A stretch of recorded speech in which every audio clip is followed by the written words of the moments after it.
In Sussex County, Delaware, there is a road with 13 curves. This is near the Broadkill River and Slaughter Beach. Yeah, I know, great names, right? They were named that for a very, very legitimate reason. Rumor has it that the road that has 13 curves is because it goes around the burial grounds that are said to be there, and they're said to be incredibly haunted. These are 90 degrees curves. People around here tend to stay off it after dark. I believe it was either Netco Indians or Sioux Indian tribes that inhabited this area.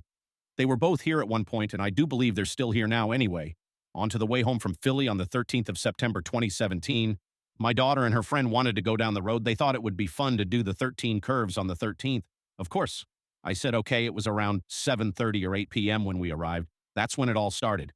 I've been down that road before, so I know how to get there. It took me roughly 5, maybe 10 minutes to get to it. I thought it was a bit odd, but when we found it, it felt like the air went ice cold, so I had to put the heat on. Okay, no big deal coming up to the first curve. I look in the mirror and wonder where the car that was following us had came from. There had not been a driveway or a street or anything like that, and this car kind of just like popped up out of nowhere, but they were driving extremely fast.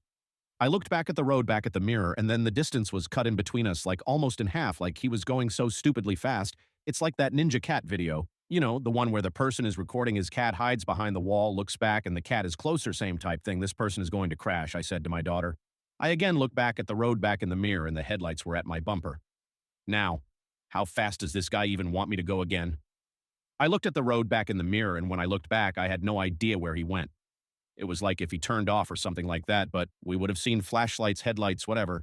You know, it was pitch dark out here. There are no street lights anywhere on this road on the right. There were cornfields on the left. There are trees with the salt marsh. Like, I was thinking maybe he had crashed or something like that, but I obviously hadn't heard any noises. Just then, 3 mists traveled opposite directions in front of the car, 2 to the right and to the left, and 1 off to the opposite side of that. Okay, at this point, it's time to get out of here, but I couldn't really see out the windshield very well. It wouldn't be clear with the wipers and fluid. It just for some reason was dark. The more I used the wipers, the worse it seemingly got. Now we're all starting to freak out. We finally left that area, and it took us about 15 minutes to get out of there no matter how far we went. We ended up back at the 13 curves now.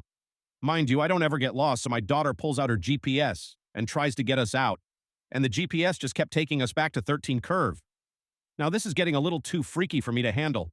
I finally found an area I knew and started driving back toward the highway or so. I thought, guess where we ended back up?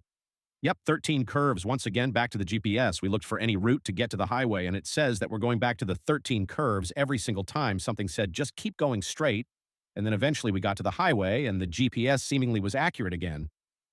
I'm not really sure what was going on, but it was definitely a very creepy time. Now, I can tell you this. It was about 65, 70 degrees, so it was a rather pleasant night. It was out in the rural area of Delaware, and I can't tell you much more than